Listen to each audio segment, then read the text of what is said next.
سود او زیان روزګار کوونکو خلکو ګټه تاوان په محبت کې نه وي رحمت دار چا په کور نه وريږي لونه د هر سړي قسمت کې نه وي د سود او زیان روزګار کوونکو خلکو ګټه تاوان په محبت کې نه وي رحمت دار چا په کور نه وريږي لونه د هر سړي قسمت کې نه وي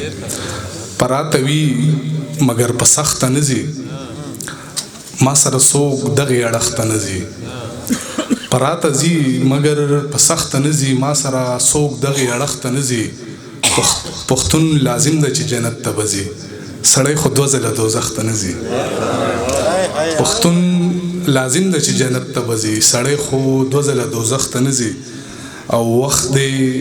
مهربان په خرافاتو وي مونږ به د حالاتو جنازه کوو وخت دی مهربان په خرافاتو وي مونږ به د حالاتو جنازه کوو تور کو مو دښمن دی د ډیوي په شان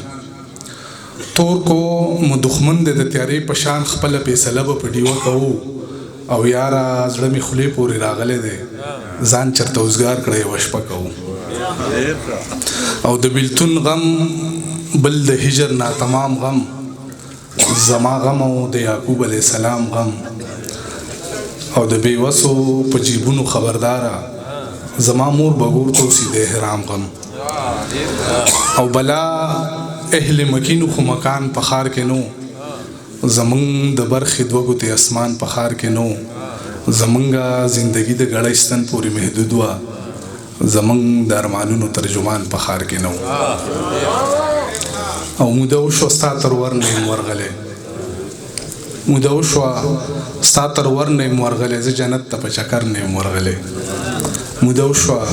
ستا تر ور نه یم ورغلی زه جنت ته په چکر نه یم ورغلی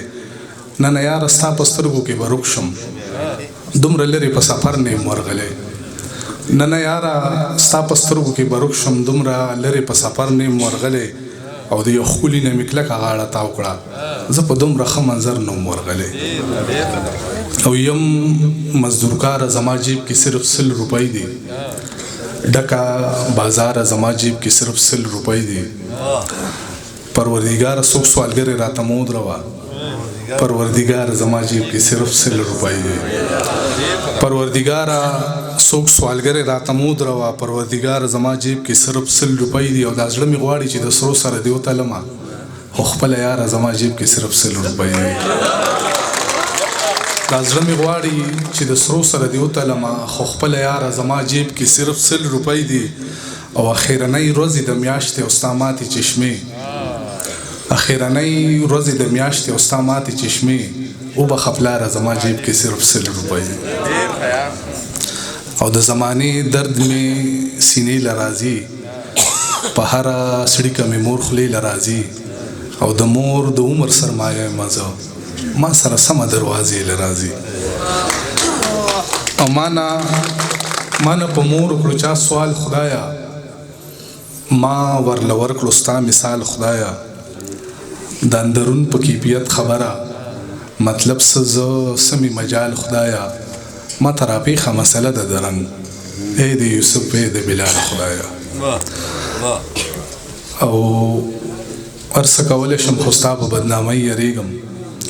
مالا په خپلې بېوسۍ باندې ارمان ناشي درمانه کور کې چې زما د واده ذکر وشي زمونږ په چم کې یو جینۍ باندې پیریان ناشي